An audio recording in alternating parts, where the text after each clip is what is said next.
সেই যে আমি আমগুলো নিয়ে এখানটাতে হচ্ছে গিয়ে ধনিয়া পাতা আনছি, তারপর হচ্ছে পরিমাণ মতো চিনি, 2টা ঝাল, এনেছি নুন, সামান্য তেল এবং একটু লেবু। আমাদের এই গাছের আমগুলো যে এত পরিমাণে টক, দেখতে বেশ ভালো লাগে, অনেক বড় বড় হয় কিন্তু প্রচুর টক হয়, কল্পনার বাইরে।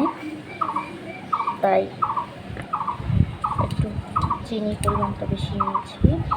আর তাই আমি হচ্ছে টক খুব একটা খেতে পারি না, তবে দেখতে তো ইচ্ছা করে অবশ্যই, যে বছরের একটা জিনিস, বাড়ির জিনিস, আর যেহেতু একটু মাখা করে খাই।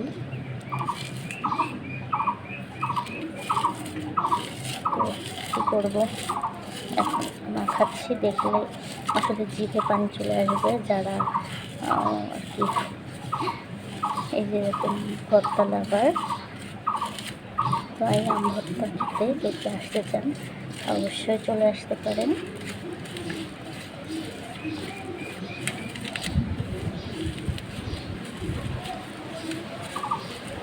এত টেস্টি হবে এই মাখাটা।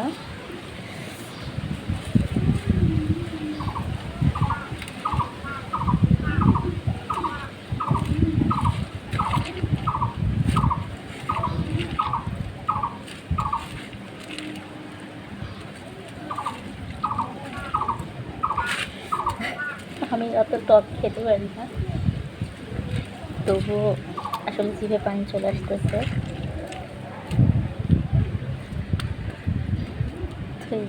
যে যে খেতে চান অবশ্যই চলে আসতে পারেন আমার আম মাখা খেতে।